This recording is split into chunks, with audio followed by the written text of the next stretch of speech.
अदिति चौहान। जी ma'am आपका parcel. भैया नहीं चाहिए प्लीज। मैम अगर आपको नहीं चाहिए तो आपने जहाँ से ऑर्डर किया है वहाँ से आप रिटर्न रिक्वेस्ट डाल दीजिए, वापस हो जाएगा, पर यहाँ तो आपको लेना पड़ेगा। ठीक है दीजिए। मैम हाँ एक गिलास पानी मिलेगा? भैया आप कहीं और पी लो पानी प्लीज। मैम बहुत ज़ोरों की प्यास लगी है। ठीक है लाती हूँ।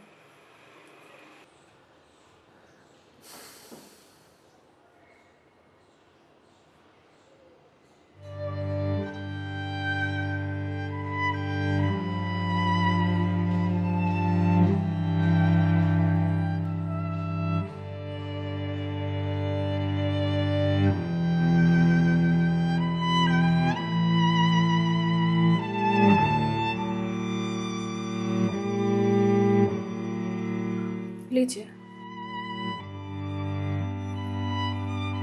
लीजिए भैया, देख क्या रहे हैं?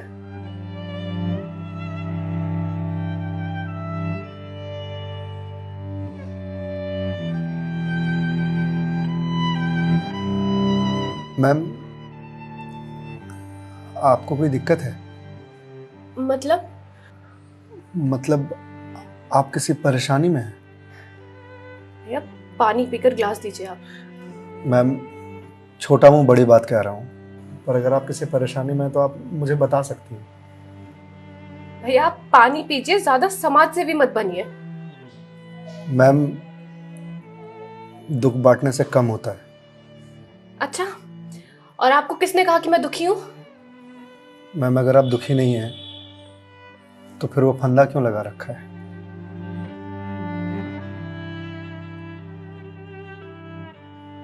मैम मैंने सुना है खुशियां बांटने से बढ़ती हैं और दुख बांटने से कम होता है। मैम बड़े से बड़ा दुख कम हो जाता है अगर आपके पास कोई सुनने वाला हो। मैम प्लीज़ मैम रोइए मत मैम। मैम देखिए ये तो मुझे नहीं पता कि आपको क्या परेशानी है, पर अगर आप मुझे बताएंगे तो शायद मैं कोई सॉल्यूशन निकाल पाऊँ। नहीं, कोई मेरे लिए कुछ नहीं कर सकता। मेरे पास अब मरने के अलावा कोई ऑप्शन नहीं है। मैम ऑप्शन तो ढूंढने से मिलता है ना। आप एक बार मुझे बताइए ना, शायद मैं कोई जीने का ऑप्शन ढूंढ पाऊँ आपके लिए। क्यों बताऊं तुम्हें? क्या कर लोगे तुम? मैंने बोला ना, मेरी हेल्प कोई नहीं कर सकता है। मैम आप अगर मुझे नहीं बताएंगे तो मैं वैसे भी कुछ नहीं कर पाऊंगा, पर अगर आप मुझे बताएंगे तो शायद मैं कोई हल निकाल पाऊं। और अगर कोई हल नहीं निकला तो आप तो वैसे भी सुसाइड करने जा रही थी, तो जाने से पहले अपना दुख मुझे बताते जाइए प्लीज।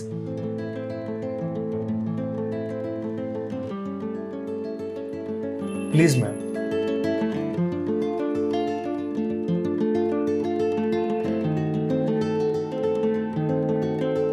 मैं ईएमआईज़ के चक्कर में फंस चुकी हूँ। मतलब मैम? कुछ साल पहले एक कोर्स के लिए मैंने लोन लिया था, फिर उसके कुछ वक्त के बाद एक और लोन, और ये लोन का सिलसिला यूं ही चलता गया। इस महंगाई के जमाने में पैसे की जरूरत तो हर किसी को पड़ती है, मुझे भी थी। मैंने प्राइवेट कंपनी से भी लोन लिए, ज्यादा ब्याज पर, और अब मैं उन्हें चुका नहीं पा रही हूँ। क्यों मैम, आपके पास जॉब तो होगी ना? जॉब थी, पर मैं जिस कंपनी में जॉब करती थी उस कंपनी ने मुझे ये कहकर टर्मिनेट कर दिया कि फाइनेंशियल लॉस के कारण वो मुझे और मुझ जैसे कुछ एम्प्लॉयज को सैलरी नहीं दे सकते।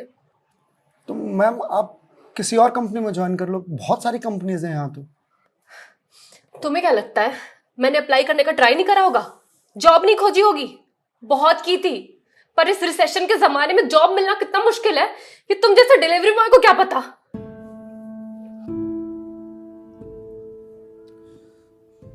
आई एम सॉरी मैम, शायद आप सही कह रही हैं, मुझे इस बारे में कोई जानकारी नहीं। जॉब जाने के बाद मेरे से चीजें हैंडल नहीं हो रही हैं।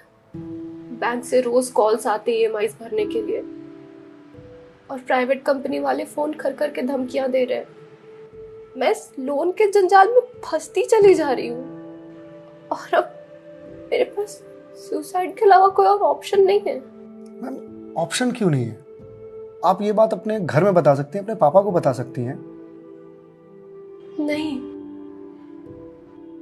मैं ये बात अपने पापा को नहीं बता सकती। क्यों मैम? मेरे पापा रिटायर हो चुके हैं, उनके ऊपर पहले से घर की बहुत रिस्पॉन्सिबिलिटीज है। वो मेरी शादी के लिए पैसे भी जोड़ रहे हैं। मैं उनसे किस मुंह से पैसे मांगू? मुझे पढ़ाने के लिए, बाहर भेजने के लिए उन्होंने ना जाने रिश्तेदारों से कितने ताने सुने होंगे। और अब जब मैं उन्हें ये जाकर बोलूंगी तो लोग क्या कहेंगे? मैम पैसे आपको अपने पापा से मांगने हैं या लोगों से? पापा से लेने हैं। तो फिर अब लोगों का क्या है? लोगों का तो काम है कहना, वो तो कहते रहेंगे। पर मैं किस मुंह से जाके अपने पापा को ये बोलूं? किस मुंह से मांगू पैसे उनसे?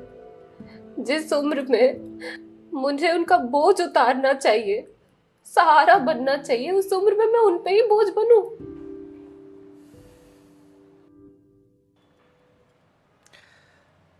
मैम एक बात बताएंगे आप? बचपन में आपके सबसे फेवरेट चीज क्या थी? बचपन में मुझे साइकिल का बहुत शौक था। तो मैम आपको साइकिल किस एज में मिली थी? यही कोई 8 साल की होंगी मैं। तो साइकिल तुरंत मिल गई थी आपको? नहीं, पापा तो मान ही नहीं रहे थे। बोल रहे थे गिर जाएगी, चोट लगा लेगी। तो फिर कैसे साइकिल मिली? बहुत जिद की थी मैंने, बहुत। खाना पीना सब छोड़ दिया था। तो मैम साइकिल के लिए जो जिद किया आपने, तो शर्म आई होगी आपको? तो मुझे मुझे क्यों शर्म आएगी? पापा है वो मेरे, उनसे जिद नहीं करूंगी तो किससे जिद करूंगी? तो मैम जब बचपन में साइकिल के लिए जिद करने में शर्म नहीं आई तो अब क्यों आ रही है? मैम अभी आपने कहा कि आपके पापा आपकी शादी के लिए पैसे जोड़ रहे हैं, और आप तो यहाँ सुसाइड कर रही हो, तो वो उन पैसों का क्या करेंगे? या उन्हें यह जानकर बहुत खुशी होगी कि उनकी बेटी ने शादी का बोझ हल्का कर दिया उनके सिर पर से। मैम आपको मालूम है, हमारे जनरेशन की दिक्कत यही है कि हम अपने आप को इतना बड़ा समझ लेते हैं कि हम अपने पेरेंट्स से ही अपनी बात छुपाने लगते हैं। कभी ये कहकर कि पापा मम्मी नहीं समझेंगे, या कभी ये कहकर कि मैं उन्हें परेशान नहीं करना चाहती, या कभी ये कहकर कि हम दोनों की सोच नहीं मिलती है। एक बार आप अपनी दिक्कत अगर अपने पेरेंट्स से शेयर कीजिएगा ना, तो आपको जीवन में फिर कभी सुसाइड करने की जरूरत नहीं पड़ेगी, या मेरे जैसे किसी अनजान से अपनी बात शेयर करने की जरूरत नहीं पड़ेगी। प्लीज मैम एक बार शेयर करके देखिए। उनसे बेहतर दोस्त इस दुनिया में कोई नहीं हो सकता। प्लीज मैम एक बार ट्राई कीजिए, प्लीज मैम।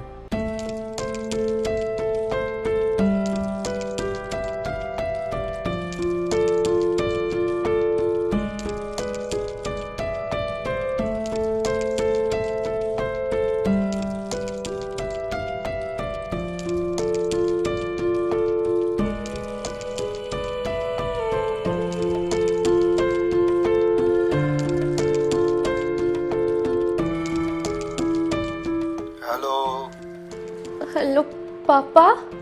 हाँ अदिति बोल, कैसी है बेटा? पापा मुझे आपसे कुछ बात करनी है। हाँ बोल ना बेटा। पापा मैं क्या हुआ बेटा? पापा मैं बहुत परेशान हूँ। हाँ तो मुझे बता ना, किस लिए परेशान है? अदिति बेटा रो क्यों रही है, बता ना क्या बात है? पापा वो मैंने बैंक से लोन ले रखा था ना,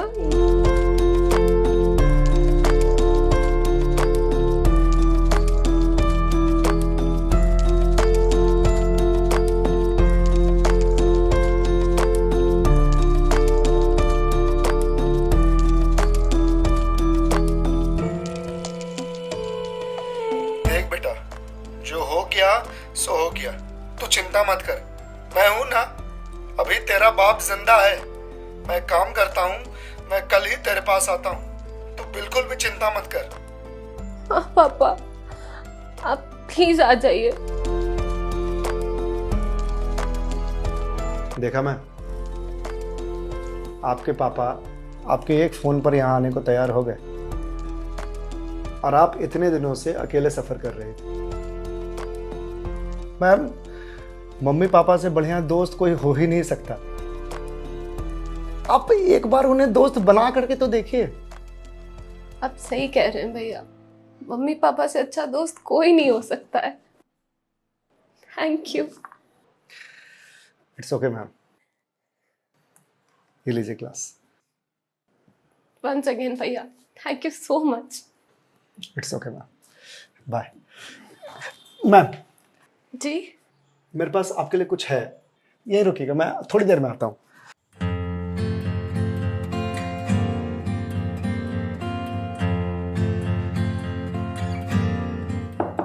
मैम।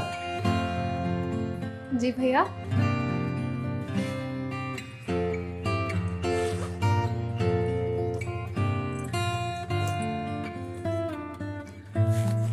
मैम, ये आपके लिए। भगवत गीता? जी मैम। मैम, 2020 का साल मेरे लिए बहुत बुरा था।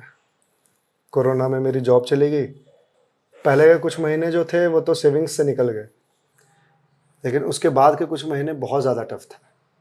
मेरे ऊपर भी आपके ही तरह बहुत सारे EMIs थे जो मैं पे नहीं कर पा रहा था, जिस वजह से मैं बहुत परेशान था और सुसाइड करने की सोचने लगा था। और एक दिन तो सुसाइड करने निकल भी गया था, लेकिन पापा ने मुझे पकड़ लिया। पहले तो बहुत डांटा,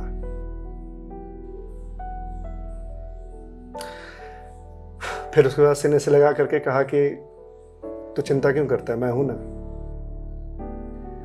उन्होंने ही मेरे सारे बिल्स पे किए और उसके बाद ये भगवत गीता दिया मुझे और बोला, बेटा जीवन में जब भी कोई परेशानी आए, किसी चीज का हल ना मिले तो ये पढ़ लेना। इसमें जीवन की सारी परेशानियों का हल तुझे मिल जाएगा। और मैम, वो दिन है और आज का दिन है। आज जिस कंपनी से मैं आपको डिलीवरी करने के लिए आया हूं वो मेरी ही कंपनी है। आपकी अपनी कंपनी है? जी मैम। कोरोना के बाद मैंने अपना स्टार्टअप शुरू कर दिया था जॉब जाने के बाद, क्योंकि जॉब मिल ही नहीं रही थी। तो अगर आपकी कंपनी है तो फिर ये डिलीवरीज आप क्यों कर रहे हैं? मैम, मुझे अच्छा लगता है अपना काम खुद करना, और शुरुआत तो मैंने अकेले से ही किया था ना। आज भी जब मन करता है तो निकल जाता हूँ डिलीवरी करने के लिए। और देखिए, आज तो निकलना मेरा सफल रहा, आपसे मुलाकात हो गई। और जो सीख मुझे भगवत गीता से मिली वो मुझे आपको देने का मौका मिला। मैम, वैसे तो बहुत सारी बातें हैं इसमें सीखने की, पर जो सबसे अच्छी बात मुझे लगती है वो ये कि जो समय है ना, ये कभी एक सा नहीं रहता। आज बुरा समय है तो कल अच्छा समय जरूर आएगा। आज अंधकार है तो कल सवेरा जरूर आएगा। इसलिए कभी भी अच्छे समय में इतराना नहीं चाहिए और बुरे समय में विचलित नहीं होना चाहिए। समय है, कट जाएगा। मैम, इस एक थॉट ने मेरी पूरी जिंदगी बदल दी। मैम, तो अब आप पढ़िए इसको, देखिए शायद आपको कुछ और मिल जाए। पर मैम, जो भी मिले उसे लोगों से शेयर जरूर कीजिएगा, क्योंकि कहते हैं ना, ज्ञान बांटने से बढ़ता है। Thank you ma'am.